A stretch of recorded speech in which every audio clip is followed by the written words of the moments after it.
Que le Seigneur vous bénisse et que vous puissiez trouver dans cette communauté une véritable famille et participer vous aussi à l'œuvre de Dieu avec nous, ensemble. Que la paix, que la grâce du Seigneur soit avec vous. Comme Eugène vient de le dire, nous allons pendant ce mois parler de la cohérence, être cohérent. Et il a apporté une définition de la cohérence, être entier, être intègre. Et je voudrais aujourd'hui dire, voilà, soyons des enfants de Dieu conséquents. Conséquents, c'est-à-dire que ce que je poursuis, je me donne les moyens de l'atteindre. Donc, ce que Dieu me donne de poursuivre, je m'investis pour atteindre cela. Je suis convaincu que l'un des éléments de la foi qui permet de grandir dans le Seigneur, c'est la découverte que Dieu lui-même est conséquent. La Bible dit, soyez parfaits comme votre Père Céleste est parfait. Évidemment, nous ne pensons pas atteindre cette perfection dans la puissance, par exemple, ou dans la connaissance. Mais c'est important pour le chrétien de savoir que Dieu est un Dieu conséquent, c'est-à-dire que Dieu est un Dieu organisé, qui poursuit des buts. Ce n'est pas un jour il fait ceci, un autre jour il fait cela. Non, Dieu n'est pas le hasard. Et même ceux qui croient au hasard, n'est-ce pas, hein? Il y a une partie de scientifiques depuis 1 ou 2 siècles qui croient au hasard et qui croient même que le monde vient du hasard. Mais ce qui est étonnant, c'est que même chez ceux-là, on voit que c'est un hasard intelligent, c'est un hasard qui est structuré, c'est un hasard qui donne des molécules, qui donne un être humain, qui donne des animaux, qui donne un monde qui vit. Donc finalement, ils ont préféré donner à Dieu le nom de hasard pour ne pas croire en lui. Mais notre Dieu est un Dieu organisé et il vient organiser ta vie. Chaque matin, quand l'enfant de Dieu se lève, ce n'est pas pour commencer une nouvelle journée comme si hier n'avait pas existé. Dieu veut tout mettre ensemble et nous conduire dans son programme, dans ses plans. Et si la Bible dit qu'à chaque jour suffit sa peine, cela ne veut pas dire que penser, réfléchir sur notre activité, c'est se soucier du lendemain. Non, notre Dieu est un Dieu structuré. Regardez dans la création, il crée le monde et puis il y a 7 jours, le premier jour, le second et jusqu'au 7e jour, qui est le jour du repos. Et notre Dieu est un Dieu organisé, c'est un Dieu conséquent. C'est-à-dire que ce qu'il fait le premier jour prépare à ce qui va arriver le second jour. Et ce qu'il fait le second jour prépare le 3e jour. Et il veut que nous soyons comme ça, mais il veut surtout que nous sachions qu'il est comme ça. La Bible dit la vie éternelle, c'est qu'ils te connaissent. C'est Jésus qui parle. Toi, le seul vrai Dieu, mais connaître Dieu. Mais il faut le connaître comme un Dieu conséquent. C'est regrettable qu'il y ait aujourd'hui tellement de doctrines et même des églises qui font penser que l'enfant de Dieu peut du jour au lendemain changer totalement de direction et que chaque matin, eh bien, voilà, c'est une nouvelle opportunité dans un nouveau domaine qui se présente. Non. Je voudrais dire que être conséquent, pour nous, c'est aussi dans les plus petites choses de la vie quotidienne. C'est dans notre activité de tous les jours que nous devons être conséquents. Alors, je vais lire une histoire. C'est une petite histoire dans la Bible, dans le livre des Juges. Le livre des Juges est plein d'histoires. Et actuellement, je crois que beaucoup parmi vous sont impliqués dans la lecture de la Bible en une année. Et je crois que vous allez beaucoup apprécier ce livre des Juges. Et dans ce livre de Juges, nous voyons le Seigneur qui interagit avec des hommes. C'est-à-dire, il y a des personnes qui s'adressent à lui, il leur répond, il les conduit. C'est très, très intéressant. Je voudrais lire dans le livre de Juges au chapitre 13, à partir du verset 2, l'histoire d'une famille. Et cette famille, c'était un homme et une femme, et ils n'avaient pas d'enfants. Il y avait un homme de Tsoria, de la famille des Danites, et qui s'appelait Manoah. Sa femme était stérile et n'enfantait pas.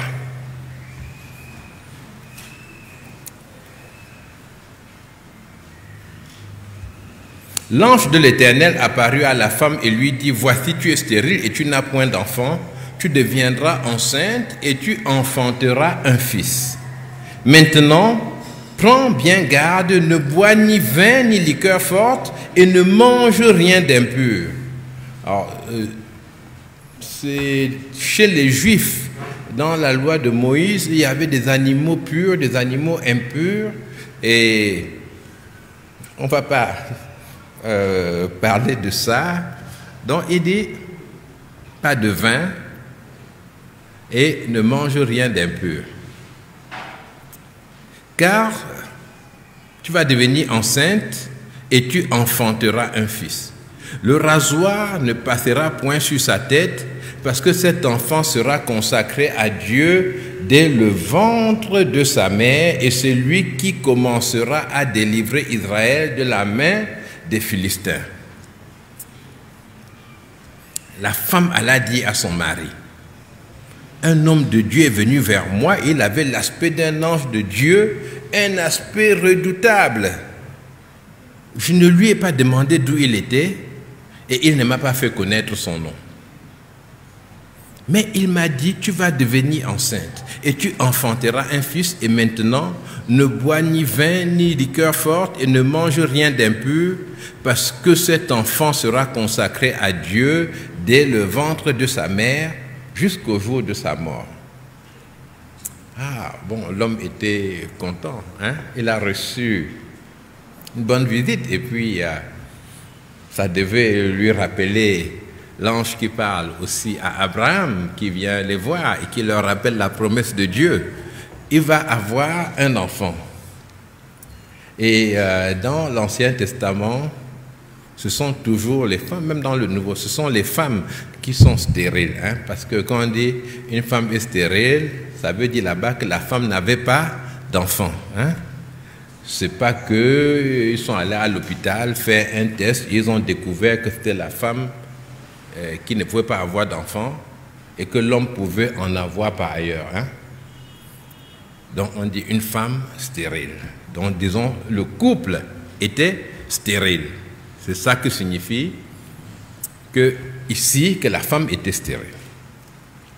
Manoah fit cette prière à l'Éternel. « Ah Seigneur, que que l'homme de Dieu que tu as envoyé vienne encore vers nous et qu'il nous enseigne ce que nous devons faire pour l'enfant qui naîtra. Voilà vraiment un homme conséquent. Vous ne trouvez pas? Quand il entend ça, il se dit, ce que ma femme m'a dit là, est-ce que c'est correct? Ça ne me suffit pas. Il prie, il parle à Dieu. Il apporte à Dieu ses interrogations, ses besoins, et ça, nous ne pouvons que féliciter Emmanuel. Nous applaudissons cette réaction. Et s'il prie ainsi, c'est qu'il a aussi cette confiance en Dieu, que Dieu est capable de lui répondre. Dieu exauça la prière de Manoach et l'ange de Dieu vint encore vers la femme. Certains qui lisent ce texte disent, ah, il est toujours parti vers la femme parce que la femme devait être plus sensible, n'est-ce pas, à l'action de Dieu. Et c'est comme ça, certains pensent que les femmes sont beaucoup plus ouvertes, n'est-ce pas, à l'action divine. Et ça fait qu'il y a même des églises qui se battent pour être dirigées par une femme. On dit non, non, on ne veut pas d'homme, il nous faut une femme ici parce que Dieu parle beaucoup plus aux femmes. Mais c'est une erreur, n'est-ce pas? Dieu parlait à Moïse tout le temps. Tout le temps. Il le rencontrait. Mais ici, Dieu honore particulièrement cette femme et c'est à elle qu'il vient parler. Et dans le couple, Dieu va parler à qui il veut. Beaucoup de gens pensent que si Dieu veut s'adresser à un couple, il va parler au mari, qui va parler ensuite à la femme. Non. Dieu parle à la femme. Bon, le diable aussi, n'est-ce pas? Vous savez, le diable, lui, il ne demande pas d'autorisation. Depuis le jardin d'Éden, il parle à la femme s'il veut. Et l'ange de Dieu vint encore vers la femme. Elle était assise dans un champ et Manoach, son mari, n'était pas avec elle. Elle courut promptement lui donner cette nouvelle et lui dit, voici l'homme qui était venu l'autre jour vers moi m'est apparu. Ça, c'est la joie. Manoach se leva, suivit sa femme, alla vers l'homme et lui dit, est-ce toi qui as parlé à cette femme? Il répondit, c'est moi. Manoach dit, maintenant, si ta parole s'accomplit, que faudra-t-il observer à l'égard de l'enfant? Et qu'y aura-t-il à faire? L'ange de l'Éternel répondit à Manoach, la femme s'abstiendra de tout ce que je lui ai dit. Elle ne goûtera d'aucun produit de la vigne, elle ne boira ni vin ni liqueur forte, et elle ne mangera rien d'impur, elle observera tout ce que je lui ai prescrit. Bon, il a juste une confirmation. Il n'y a rien de plus. Sa femme lui a fait un compte rendu vraiment complet. C'est la même chose que l'ange de l'Éternel lui dit. Alors Manoach dit à l'ange de l'Éternel, permets-nous de te retenir et de t'apprêter un chevreau. L'ange de l'Éternel répondit à Manoach, quand tu me retiendrais, je ne mangerai pas de ton mets.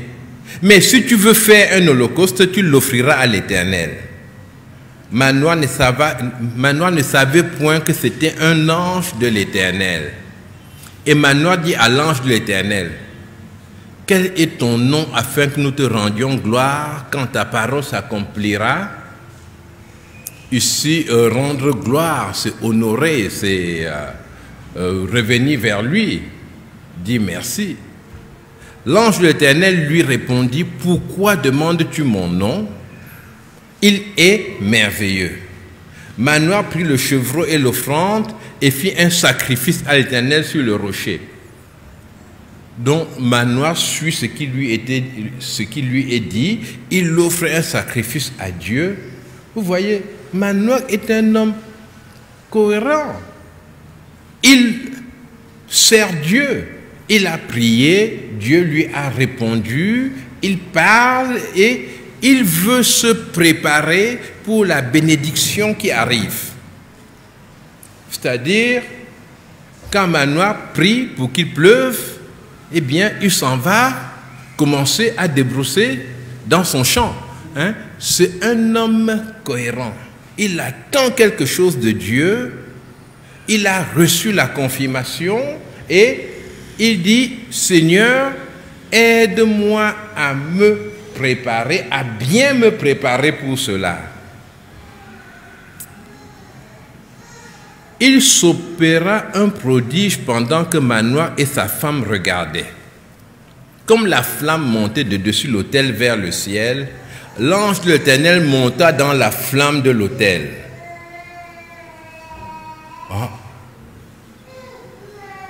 Ce n'était pas prévu ça, puisque Manoah croyait simplement que c'était un prophète, un envoyé de Dieu qui était devant lui. Mais il monte dans la flamme de l'autel. À cette vue, Manoah et sa femme tombèrent la face contre terre. Et l'ange de l'Éternel disparaît. Il n'apparut plus à Manoah et à sa femme. Alors Manoah comprit que c'était l'ange de l'Éternel. Et il dit à sa femme, suivez bien ce qu'il dit à sa femme, nous allons mourir, car nous avons vu Dieu.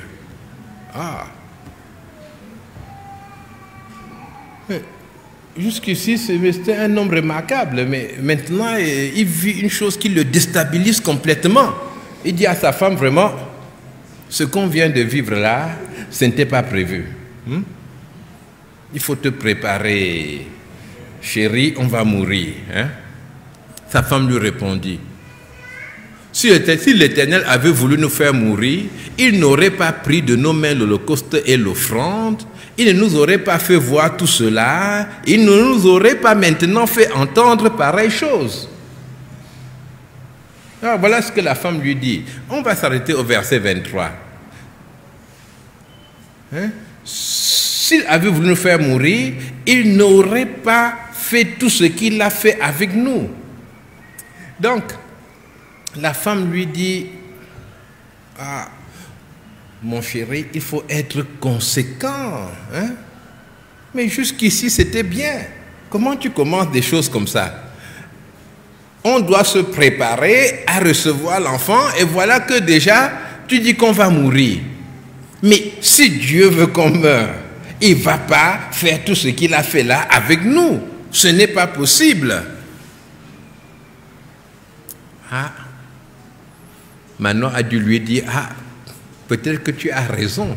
Il faut quand même qu'on soit là pour que cet enfant naisse et puis qu'il libère Israël. Vous voyez, nous pouvons être conséquents dans notre service de Dieu, mais est-ce que nous reconnaissons que Dieu lui-même est conséquent avec nous?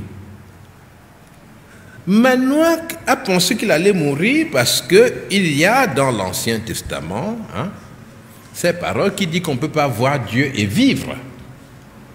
Mais il n'avait pas vu Dieu.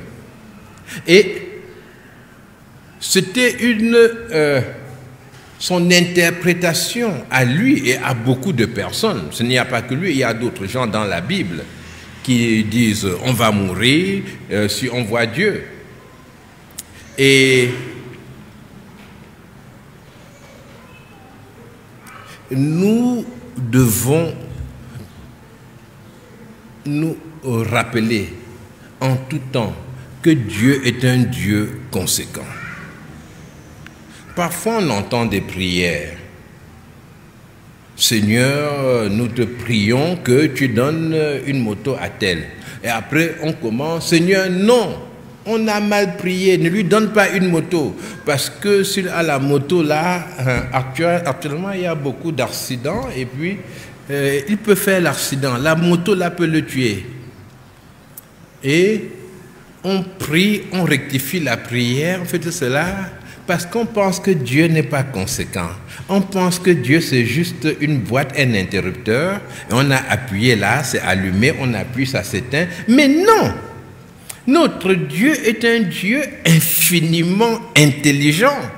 Notre Dieu est un Dieu organisé. Et toi-même,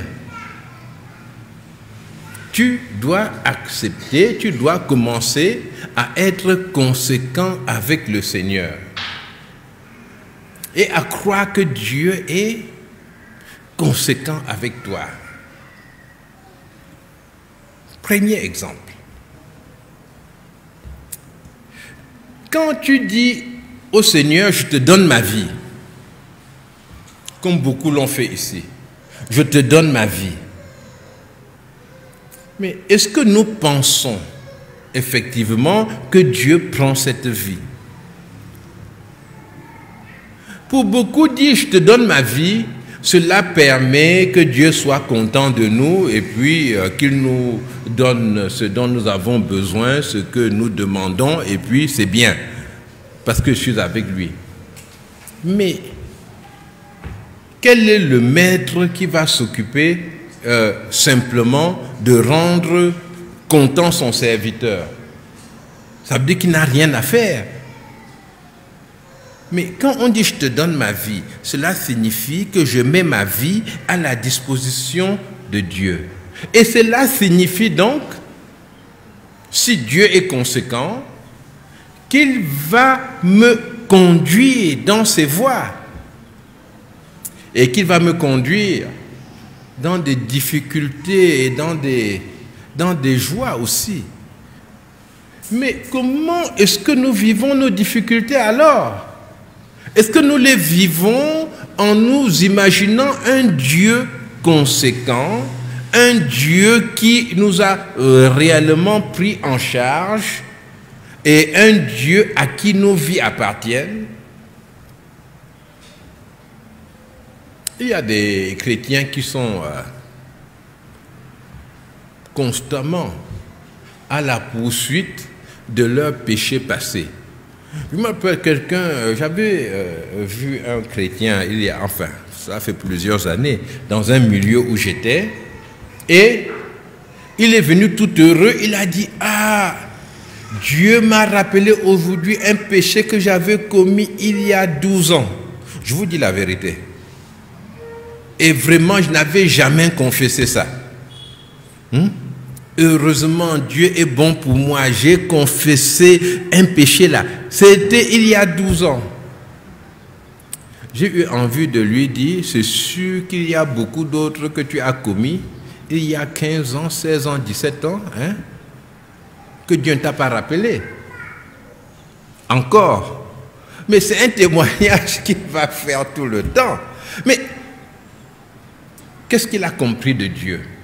Que Dieu l'a vraiment pris avec lui ou pas? Il était à la recherche de tout ce qu'il avait pu faire comme péché et pour lui c'était clair qu'il fallait clairement le confesser, le dire à Dieu, et donc l'œuvre du Saint-Esprit c'était de lui rappeler ses péchés pour que lui il les confesse.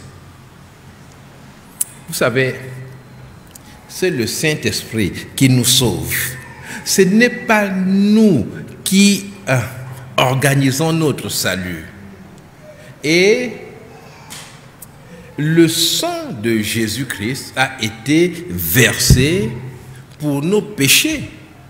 Donc, lorsque nous confessons nos péchés, mais nous confessons aussi le péché en lui-même, c'est-à-dire celui qui nous enveloppe, dans lequel nous sommes nés, nous déclarons que nous avons été séparés du péché en Jésus-Christ.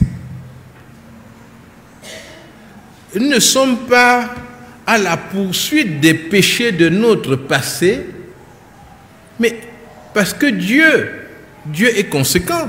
Il nous aurait révélé dès le début si c'était une chose nécessaire pour avoir sa bénédiction.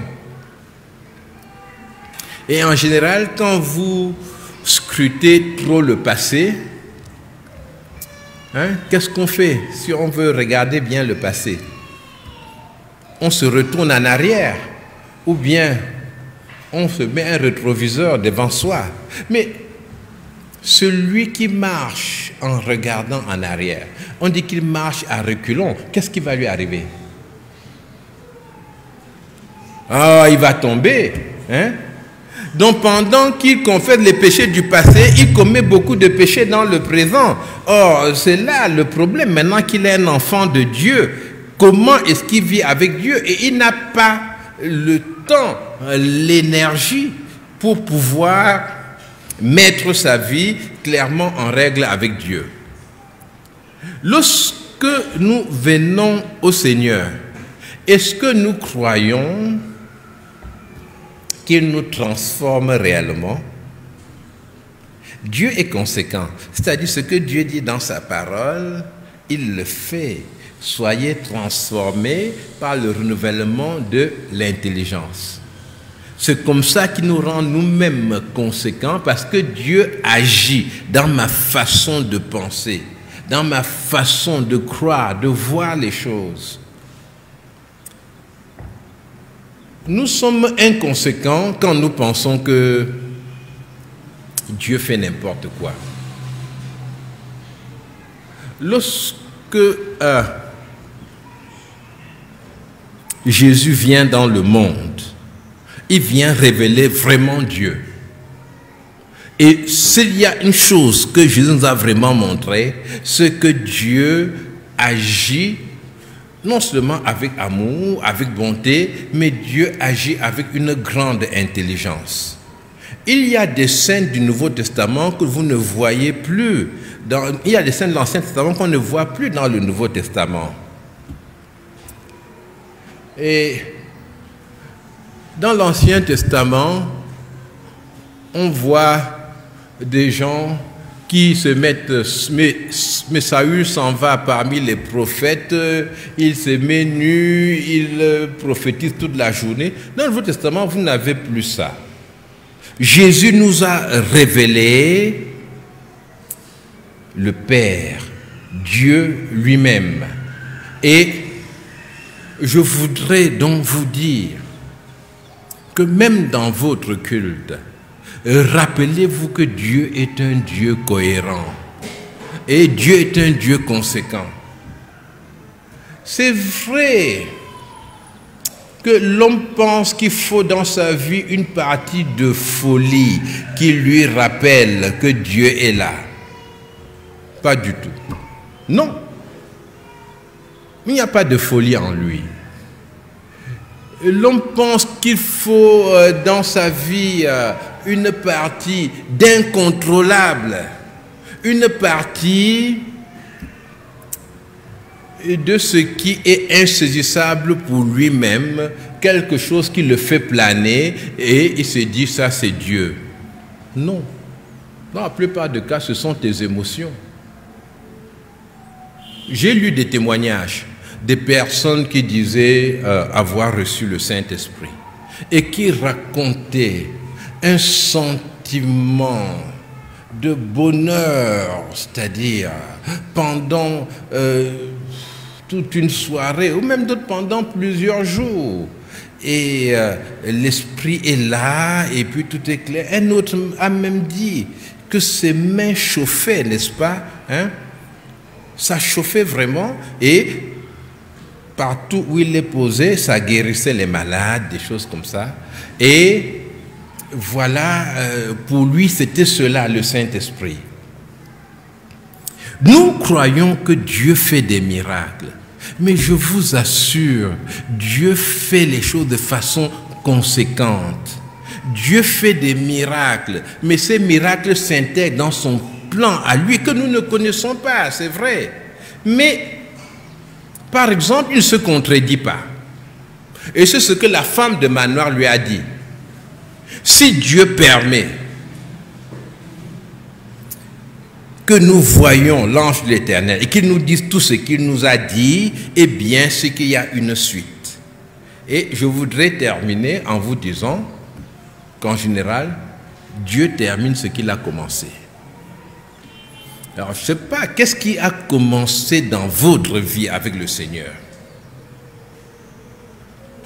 Il a commencé quelque chose. Il y a un élément dans votre vie où vous reconnaissez clairement que c'est Dieu qui a fait cela et vous en témoignez aux autres. Est-ce qu'il y a eu un appel que vous avez ressenti au fond de votre cœur? Et dans les circonstances qui vous entouraient, vous vous êtes rendu compte qu'effectivement, c'était un appel de Dieu. Et maintenant, devant les difficultés qui s'amoncellent, vous êtes perturbé, troublé, eh bien, je voudrais vous rappeler que notre Dieu est un Dieu conséquent et en général, ce qu'il commence, il le termine. Quand il ne le termine pas, il le fait de façon glorieuse. Parce que, je sais, parmi vous, il y a des étudiants de la Bible qui vont dire, ah, il y a le cas de Élie, le prophète Élie qui avait reçu l'ordre d'aller, de couronner Hazaël, roi de Syrie. Et après, ce n'est pas lui qui le fait. Élie n'a pas eu le temps de couronner Hazaël, roi de Syrie. Vous savez pourquoi? Vous savez pourquoi? Entre-temps, il a été enlevé. Il a été enlevé et il est parti au ciel. Et c'est la seule personne, c'est le seul, n'est-ce pas, dont l'enlèvement est décrit.